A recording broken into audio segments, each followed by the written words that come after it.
Hello, today we're going to look at paper 2 of the AQA English language exam.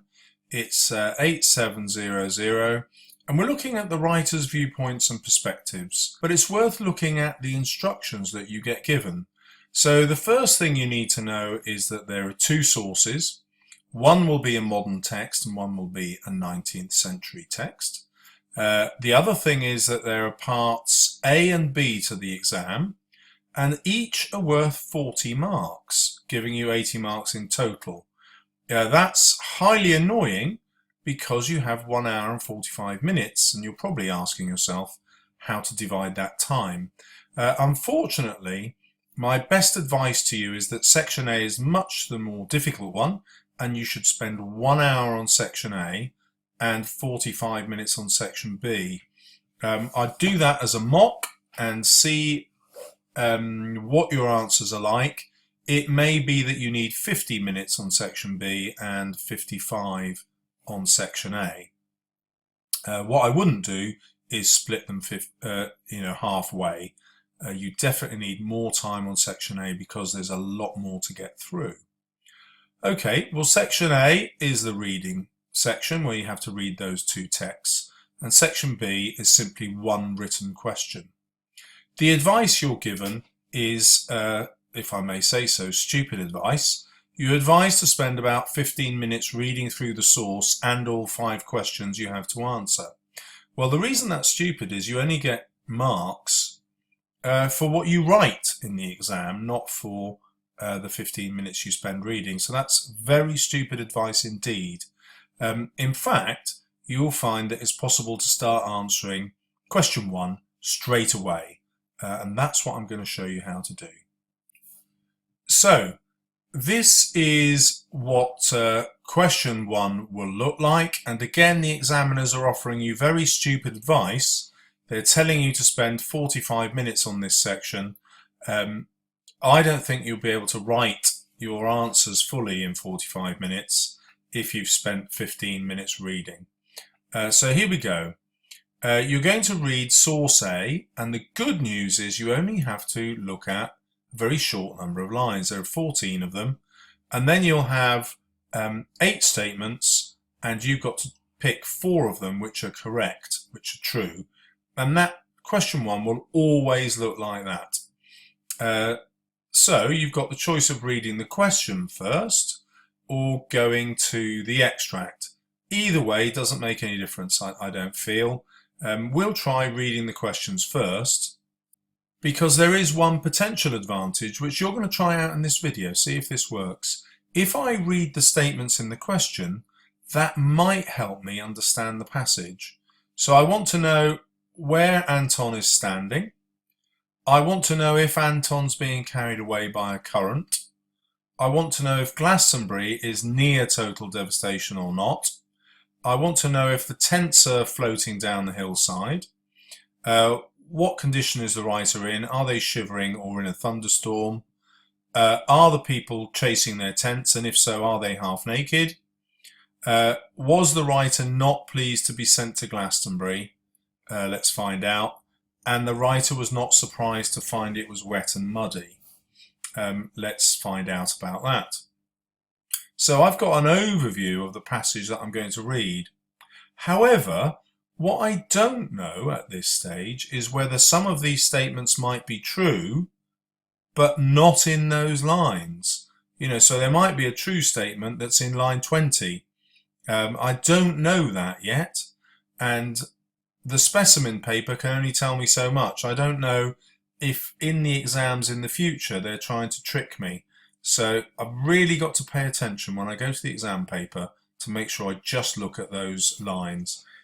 If you've followed my videos before, you'll know I advise you to bring a highlighter pen, and I'm simply going to highlight lines 1 to 14. Right, here it is. It's source A, and lines 1 to 14 are going to be these down here. So that's all I'm going to read. Are we having fun yet? Anton is standing knee-deep in tea-coloured water. He is covered in a slippery layer of dark brown mud, like a gleaming otter emerging from a riverbed. The occasional empty bottle of Somerset cider wafts past his legs, carried away by the current. I mean, he says, with a broad smile and a strange staring look in his dilated eyes, where else but Glastonbury would you find all this? Well, let's see if any of the questions can be answered. Anton is standing in water covered in mud. Well, he is in the water. He is covered in this mud. That's going to be true. Anton is being carried away by the current. Well, there's nothing here to tell me that.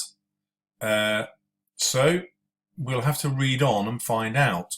So this is unexpected that I've got 5 of my 14 lines, and that only seems to have answered one of the questions. I'm just flicking ahead. Doesn't look to have answered any of the others. So we read on. He sweeps his arm in a grandiose arc, encompassing a scene of near total devastation. In one field, a series of tents has lost its moorings in a recent thunderstorm and is floating down the hillside. The tents are being chased by a group of shivering, half-naked people who look like the survivors of a terrible natural disaster. So all that sounds very familiar. I'm going to pay attention to precise wording. So these people are half naked, not fully naked. So let's see how the questions are trying to examine my close reading. So there's no evidence yet that Anton is being carried away by a current, so I can ignore that. That's probably false. Glastonbury is a scene of total devastation. Near total, well, I can scan for devastation there. And it is near total devastation. What is he waving his arm about at? Well, is he in Glastonbury? Yes, he is, so I'm going to say that's probably true. All the information so far says it is. The moorings of the tents are floating down the hillside. Well, we've got floating down the hillside. What is it? A series of tents has lost its moorings in a recent thunderstorm and is floating down the hillside. Now, this is difficult here because what's floating down? A series of tents is, but this just says the moorings of the tents are floating. So that is a real test of our understanding. And it looks like this is false here because it's not the moorings that are floating, it's the whole tents in this extract. So at the moment, I'm going to say that's false. The writer is shivering and caught up in a thunderstorm. Well, there is a thunderstorm. There it is. I don't know if the writer is shivering yet. So at the minute, that's not a true point. At first, the writer was not pleased to be sent to Glastonbury, or we haven't got there yet, so we're going to need to read on. When I was told that the Sunday Telegraph was sending me to experience Glastonbury for the first time, my initial reaction was one of undiluted horror. Still, I thought, at least the weather was good. England was in the grip of a heatwave. Okay, so let's go back. I've got the word shivering here and thunderstorm, and I scanned for thunderstorm, and I can also scan for shivering, which is here somewhere. A group of shivering. So it's not the writer who's shivering, it's the group. So I've got to pay attention, close reading again, so that's going to be false. Half-naked people running after their tents. Yes, I remember that those people were half-naked, so that's going to be correct, unless they're not running after the tents. Let's check. The tents are being chased by a group. Okay, so they are running after the tents, I suspect. That's probably true, because if they're chasing, they can't really be walking, can they? At first, the writer was not pleased to be sent to Glastonbury. So my initial reaction was one of undiluted horror. Yep, that sounds like he wasn't pleased. Or she wasn't, I haven't checked actually. The picture suggests it's a female, sorry. The writer was not surprised to find it was wet and muddy. Well, I thought at least the weather was good. So she would have been surprised to find it muddy. Now, this last question, maybe G and H, are the only ones that really test your understanding of what you're reading. The others are just questions of fact. G and H are questions of inference, where you have to, as English teachers like to say, read between the lines or interpret. But actually that's not really difficult. The most difficult part of this test is actually picking the wrong lines to look at. It's quite easy to read ahead down here and find something else. For example, we could have found down here that Anton was shivering, and therefore we would have had a different idea. Now, the other problem I might have had was in my rookie error, and this is something I know I often do when I'm practicing exams. I skip the blurb at the top, and that's caused me a bit of problems because I was assuming the writer was Anton, and I hadn't fully read this. So that's just a reminder to you that nothing is irrelevant. So Elizabeth Day is the reporter, and that isn't Anton. Now, that could be important. I'm lucky in this question that I didn't have to distinguish between the two, but I might have done because it would be a test of my close reading. And if I'd got Elizabeth Day confused with Anton, I would have been in big trouble.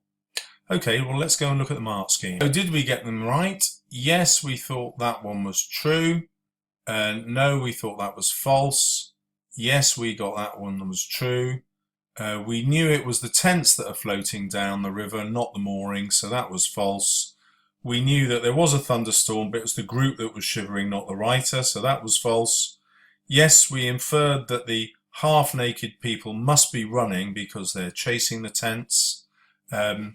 We also realised that the writer wasn't pleased because it was described as a horror show. And the writer was not surprised to find it was wet and muddy.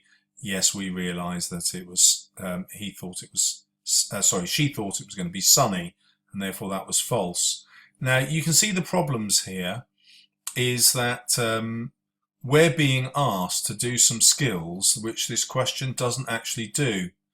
So the examiners think we have to interpret, but actually there's very little interpretation in these. They're basically true or false, quite obviously.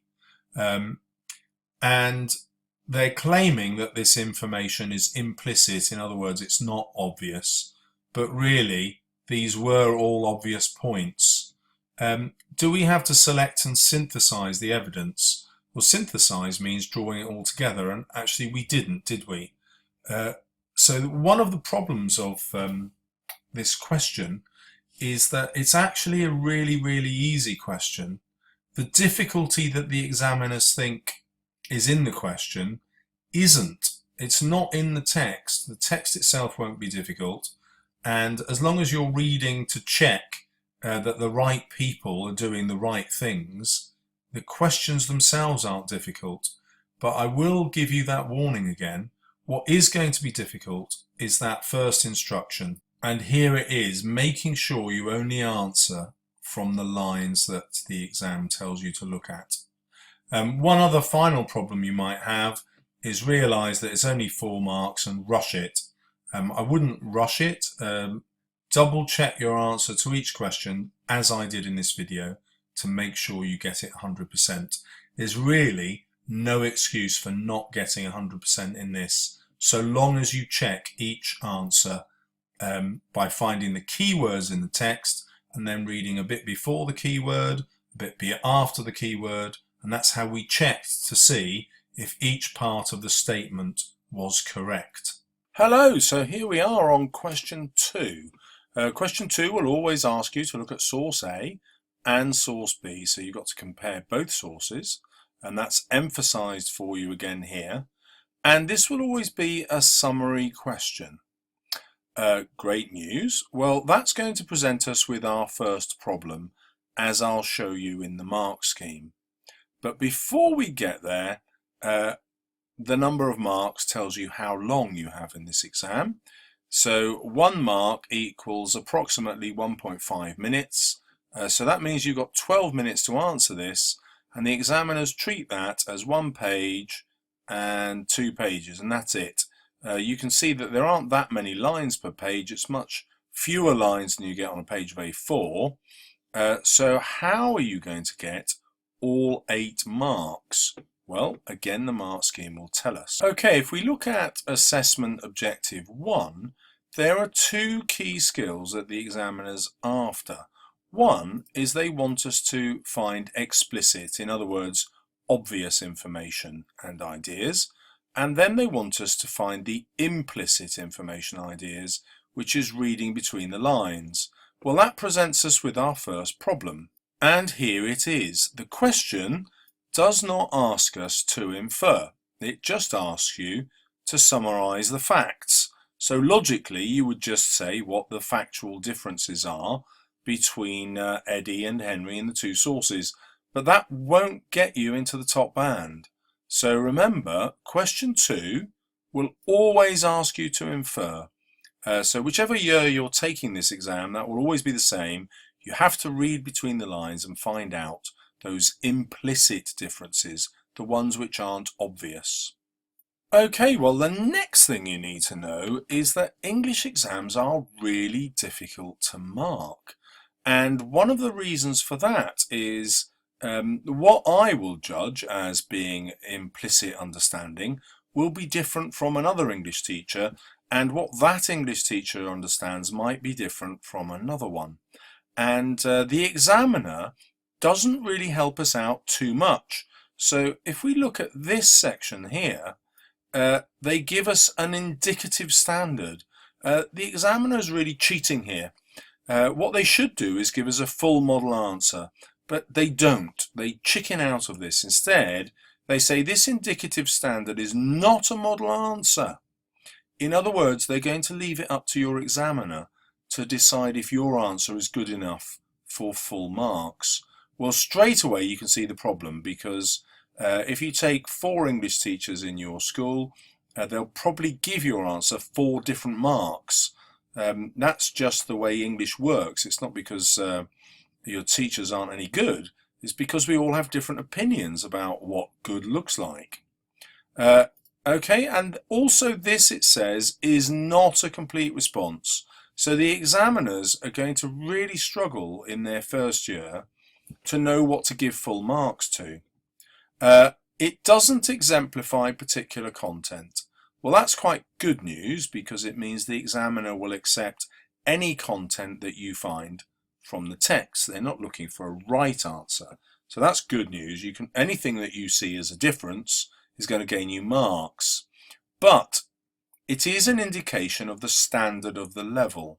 So what I'm going to do is copy the level 4 answer here, and then I'm going to look at the level 3 answer and try and take you through what the differences are, so we can get inside the examiner's head. Okay, well, what I've done is restructured the paragraphs that were in the mark scheme into their 4 parts. And you can see in band 3 and band 4, your answer must be in 4 parts.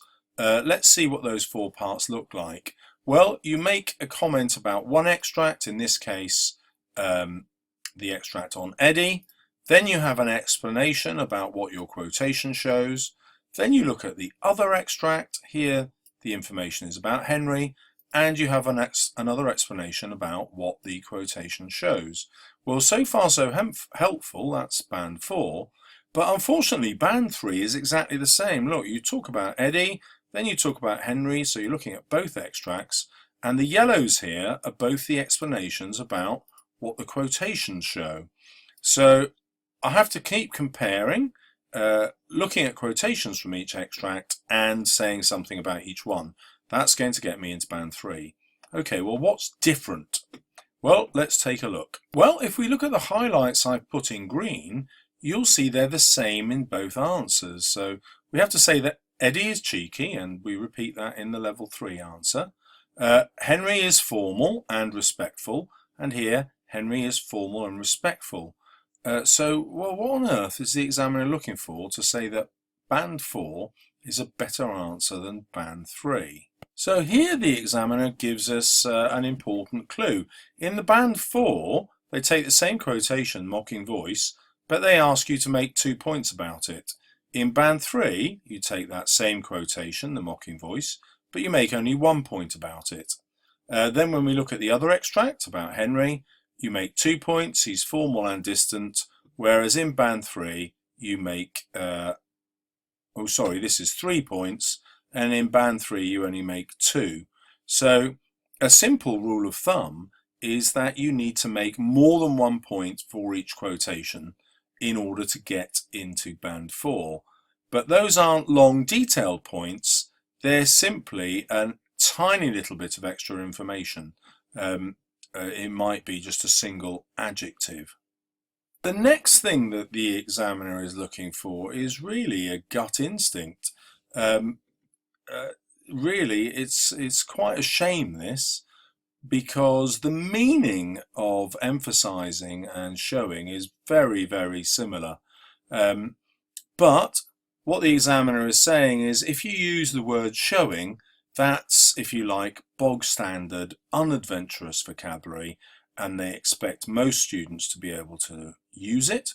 And so they're after a slightly more developed vocabulary, even though it means the same thing. So you're simply going to use the word emphasizing. Well, it's a childish difference. It doesn't really mean anything. But the great news is, if you use the word emphasizing, the examiner is going to want to give you even more marks. Doesn't mean you understand the exam any better.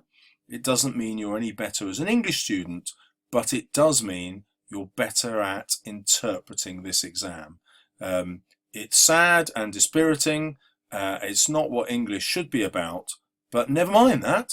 I'm trying to teach you to get 100%, and simply using that vocabulary will force the examiner to think, oh, should I put this candidate in band 4 rather than band 3?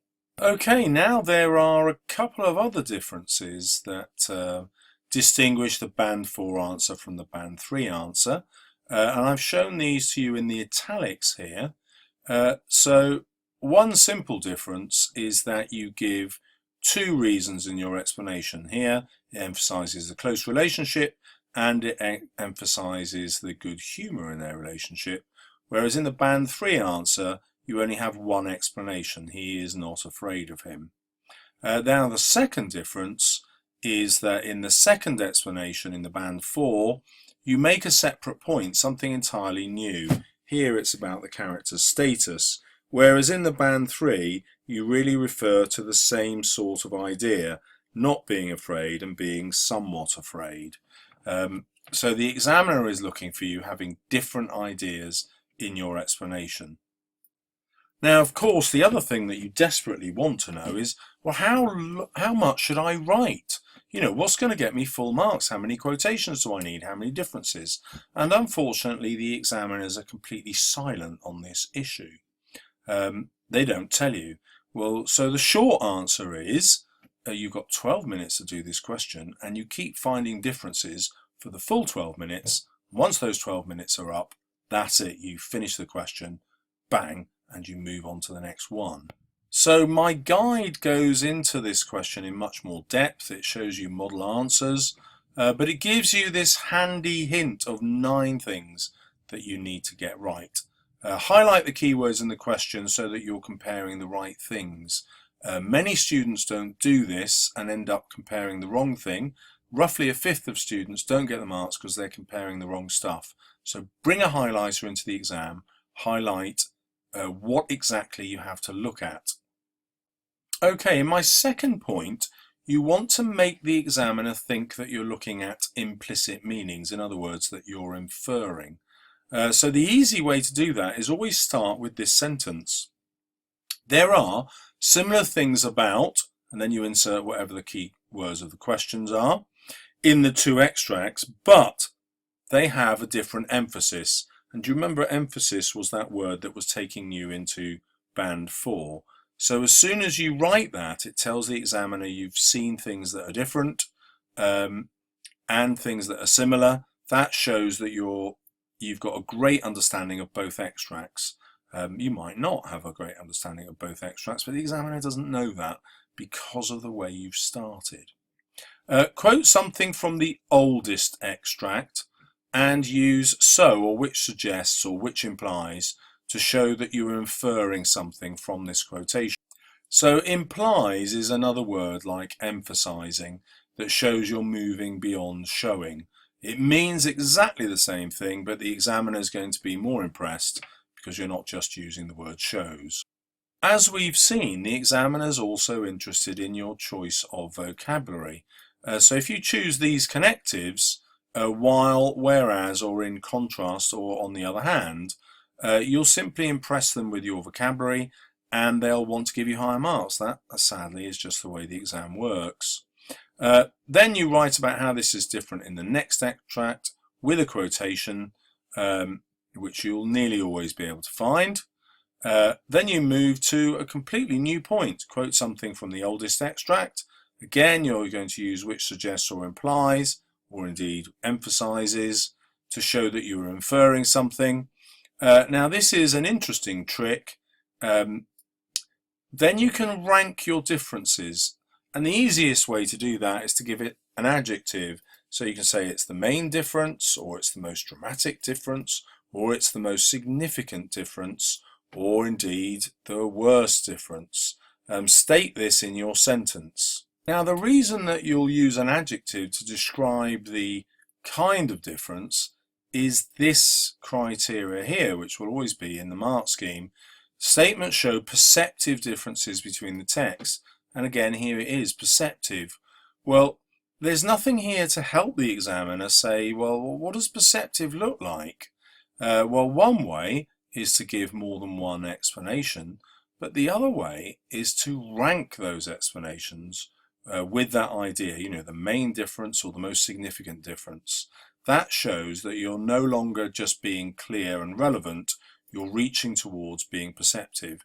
It forces the examiner to put you in the higher mark range. And what's interesting about this is they're not judging to see if you're correct. You know, the examiner might think that the main difference between the texts is something different to you, but they'll reward you for arguing that you think the main difference is blah, blah, blah. So you can't lose with this technique. It's not as though the mark scheme has got a main technique in here or a most significant technique. They simply don't. They're just looking to be impressed by your thought processes. Okay, and then as I have said, you've got 12 minutes for this question, and the examiners don't tell you how much to write in that time. They refuse to give us a model answer. So you just keep writing for those 12 minutes. Well, why shouldn't you keep going to 14 minutes, for example, just to get the extra difference in?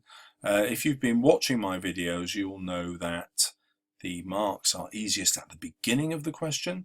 So 2 minutes spent at the end of this question might only get you 1 mark, whereas 2 minutes on the next question might get you 4 or 5, because they're easy marks that students at D and C grades, or level 3 and 4, are invited to get. So spend those 2 minutes on the next question. Don't overrun. Don't waste time writing a conclusion. The examiners aren't looking for a structured, conceptualized answer where you sum up the differences. Instead, they're looking for the number of differences that you can find. So no conclusion is necessary. So hopefully you've found the right paper, and we're going to look at question 3. The first thing to notice about question 3 is that it'll always be on one source and only one source, and that's quite important. You'll see why that is when I show you question 2, which is about source A and source B. So what that tells you in terms of exam technique is that you shouldn't do question 2 first, because that makes it more difficult. You need to read 2 sources for that. Instead, you need to be familiar with source B before you can answer question 2, where you write about the differences. Therefore, do question 3 before question 2, and I hope you can see why. And a second reason why is question 2 only counts for 8 marks. However, back at question 3, it counts for 12 marks. In other words, you're going to start getting marks quicker in the exam if you do question 3 before question 2. Okay, so what are the demands? Well, remember to find the right source. So you're only going to do the source that's named. It will probably always be source B. And then you have to look at the command words. This will always be a language question. And because it's always a language question, I hope you realize that means you must always quote. Every time you make a point, no matter what it is, you must quote. If you don't quote, you can't get the top marks. Okay, so I know I must quote What must I do to choose my quotations? Well, the other keyword is influence. So I've got to find quotations that will help Henry influence his father, or in a more sophisticated answer, Henry thinks will influence his father, but you might decide that his father will see through this. That's up to you. But highlighting the keywords in this way means that I always answer exactly what the question says. Now, pupils often ask a logical question, but the wrong question, and I'll show you why it's both logical and wrong. The question is, how much should I write, sir? Well, there are two answers. The first is that the examiners give you the space to write. So if I scroll through, that's the end of the first page, then you get a second page, and boom, then you run out of room. So actually, you're not going to write a massive amount. And you also have 12 minutes in which to write. Well, how long should you spend writing? The total time for the exam is 1 hour and 45 minutes. And the examiners give you some very stupid advice. They say, spend 15 minutes reading. Now, the reason that's stupid advice is that you won't earn a single mark while you're reading. Another reason is working memory. That's your ability to remember stuff, is actually quite tiny. If I gave you a telephone number to remember, once it got beyond 6 numbers, you'd really struggle to remember that information. You know, try it for yourself.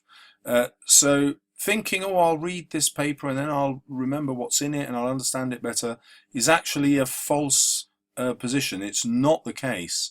That's just the science of the way the brain works. So do not spend 15 minutes reading. You want to start writing straight away. Well, if you do start writing straight away, that means you've got a lot more time to earn your marks. So section B is a writing question, which you probably know. It'll probably be a persuasive bit of writing, and you can safely answer that in 45 minutes, which leaves you 1 hour to do section A. And that's 40 marks as well. So 60 minutes, 40 marks, you probably worked out that means 1.5 minutes per mark. And here you have 12 marks, so times 1.5 is 18 minutes. And so the real answer to the question of how much should I write, sir, is you write as much as you can in 18 minutes. For some of you, that will be that much. For others, it'll be that much. And for others, it'll be, give me some more paper, please, invigilator, I've got more to say. So I will explain in later videos why you shouldn't go over that time limit, but now let's get into the question itself. So you will be given an insert with the 2 texts that you must read. One text, source A, will be written in the 21st century or the 20th century, and will be quite accessible. However, source B will be 19th century in each exam that you do. In this instance, they're 2 short letters to make one whole text. So you'll need to see another video of mine to work out what the common features of 19th century texts are. But for this, let's just leap forward to source B and see what it looks like. So you will always be given a little bit of information to help you understand the context. So here we're looking at 2 letters, they're by a boy called Henry. You need to know what a boarding school is, I'm sure most of you will. You're told what a boarding school does and who would use it. So you're not expected to know everything. However, the more general knowledge you have, the easier this paper will be. So there you have 1 short letter from Henry to his father, and then another short letter, and you simply have to quote from it for 18 minutes. And each time you quote, you're going to use that keyword influence, because you're thinking about how he will influence his father. You're even given a translation of words that might be difficult. Don't just ignore these because they're not in the box. They'll help you understand the text. Okay, now it's really important that you study the assessment objectives. which the examiners always call AOs. Now I'm finding this in the mark scheme. You can download these from the AQA website. They're very easy to understand, but not very easy to apply, and I'll show you that in a minute. The first thing that the examiners do is tell you the skills that they want to reward. So they want you to comment on and analyse language, and you can include structure. Now there's a slight problem there because the question didn't ask you to look at the structure, did it? But if you notice something about the structure of the writing, you can include that. Let's have a quick look and see if we can. Okay, if you're looking at structure, the obvious places to look are at beginnings and endings. That's when the writer thinks hardest about structure, and it's also where you can most quickly see what they're up to. So here Henry calls his father dear father, and we can see that he's using a term of endearment there, but here with father he's trying to convey his respect for his father. If we, let's look at the ending. Your respectful son. So here he's showing that he doesn't just love his father, he looks up to him. He's behaving in an honourable way, things that we can infer a Victorian father might appreciate. So Henry is dutifully playing his role here. So you can see how it's very easy to write about structure, even though you're not asked to in the question. And I hope you can also see that the examiners are a little bit unfair because they're going to reward you for this even though they don't ask you to do it. So unless you've watched my video, you won't write about the structure probably. Your teacher's probably not told you to write about the structure, but there it is in the mark scheme. Now, why this is really good news for you is that if you do mention something about the structure, your answer is going to be different to most other students, and the examiner won't be able to help themselves. They'll just want to give you higher marks. You will just feel more of an expert in English than other students. Other ways that they want you to appear like an expert is to use relevant subject terminology, and I'm going to recommend that you actually learn this stuff. Don't leave it to chance. Learn the right terminology and the right definitions and use them. Use them every single time you quote. So every time you mention some language, you're going to say what that technique is. Is it alliteration? Is it juxtaposition? Is it anaphora? Whatever it is, you're going to name it. I'll probably do a separate video on what the techniques are. Okay, well the next thing that the exam mark scheme does is it just asks the examiner in this column here to make a gut reaction. And so they say, well, just tell me what you think. Do you think it's detailed, perceptive and an analysis, or do you just think it's clear and relevant?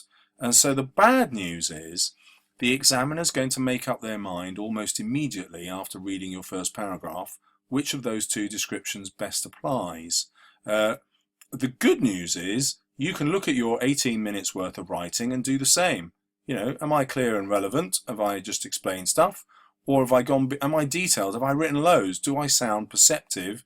And of course, one way that you'll sound perceptive is using the right terminology, and you will definitely sound perceptive if you're writing about structure occasionally, looking at beginnings and endings, which other candidates will not do. So I've shown you one technique to get into the level 4. The examiners also then give you the next column. Detailed, well, you're just going to write loads. Perceptive, we've covered that. You're looking at the writer's choices of language, well, you're quoting all the time. What on earth is a judicious range of textual detail? Well, textual detail means you quote. Judicious range is examiner speak for you've got a whole load of them, a range. How do I know they're judicious? Well, there's a bit of a cheating way to do this. You just use really short quotations and you stick them in your answer. They're called embedded quotations. I'll show you those in a minute. But if you use short quotations, you are being judicious. Okay, what do I do next? Well, the examiners are partly helpful here. What they do is give you a part of an answer. Now, obviously, at the top end in a level 4, you'd write a lot more than that in 18 minutes. And the examiners say this. This is only an indicative standard. In other words, it only indicates what part of an answer might look like. It's not a model answer, it's not complete, and it doesn't exemplify particular content. In other words, they're not looking for particular answers. Yeah, there aren't right and wrong answers. What they're looking at is an indication of the level of your answer, so how skilled you are. Now, to understand that better, I'm going to copy and paste this answer into Word and compare it to a level 3 answer to see exactly what the examiner has in mind. Pay attention. Well, let's first read the level 4 answer, and my hint to you here that explanations suggest alternative interpretations or more than one idea. That's what's going to get you into level 4. Let's read it, and as I read it, I'm going to ask you to see if you can spot where the alternative interpretations are or where more than one idea is offered. Henry uses direct address to his father, which suggests familiarity. You will not let. You will let me come home, and shows how his future is in the hands of his father. But this is also contrasted with a much more distant and formal mode of address, my dear father. This noun phrase is repeated in a number of places as an emotional tool to try and reinforce that his father is dear to him, though the distance and time lapse of them being together suggests to the reader this may not be so. I've highlighted different parts of the text for other reasons, but hopefully you can spot which ones of the highlights are adding alternative interpretations. So here's one. The candidates said the tone is distant, but then added another idea, formal. Here they've added one idea, an emotional tool, but then they've added a new idea to try to reinforce. Here, with the whole section in red is an alternative interpretation. We know it's alternative because they've used this word to introduce it, though the distance and time lapse of them being together suggests to the reader that this may not be so. And again, this use of tentative language signposts to the examiner that they are offering an alternative. So it's a really useful thing to use perhaps, or may, or could, as a way to show the examiner that you're offering alternative interpretations, and that fits with the exam criteria being perceptive. Okay, if we look at a level 3 answer now, which you'll see down here, you'll see how the color coding works. So I'll just minimize the size of that so that we can compare the two bits of writing. So here we go. Henry uses direct address to his father, which suggests familiarity. Henry uses direct address to his father, which suggests familiarity. It's the same point. But in the level 3 answer, he's asking to come home. Whereas in the level 4 answer, he's asking to come home, which is his immediate future, but the examiner considers this to be a more sophisticated point, that he's putting his wider future in the hands of his father. And that's a way that he introduces more than one idea. Okay, this is also contrasted with, this is a contrast to, so it's pretty much the same. His more formal use of, you will not let, my dear father. Well, the same quotation is used here, but it's made even shorter, just focusing on the one word. And that's another way of embedding your quotation, making it fit into the sentence and zooming in on just one word instead of 3. I mean, 3 is pretty good, I have to say, but this is just another trick that you can use to show the examiner you are being judicious. In other words, choosing your quotations well. We can see the extra information about this. So it's an emotional tool. It's trying to reinforce something earlier. In this example, the student has just said, oh, sorry, here we are. That's the equivalent of an emotional tool, but it's not just to get him home here. It's to show how dear his father is to him, how much he loves his father. We'll look again at how that point is developed. You can see the emotional tool matches with the emotional appeal, but this idea of the contrast of formal tone, which is there, is developed much more fully in this bit, and it's the bit in red that's going to get you the extra marks, introducing extra interpretations. Really, there isn't that much difference, is there, between this and that? And the examiner's going to do it on a gut instinct. And it's just simply that, which I've highlighted here. Can you introduce more than one interpretation or more than one idea for each quotation? If you do that, you will get much higher marks. Even though I would argue that this student has understood the text just as well as this student. What they haven't done is that skill there. Now, what might be frustrating for you is that the exam mark scheme doesn't tell you to do that. Let's have a look. Here we go. It never tells you in this section to write about new ideas, extra ideas, or alternative interpretations. So your teacher may not teach you to do this. And of course the question doesn't ask you to do this.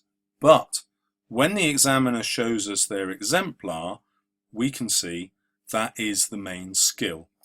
If you would like to test your writing to see if you do that skill, why don't you download these papers from AQA and have a go at part of the question, post it on my channel and say, you know, have I done what you've asked me to do, Mr. Salles?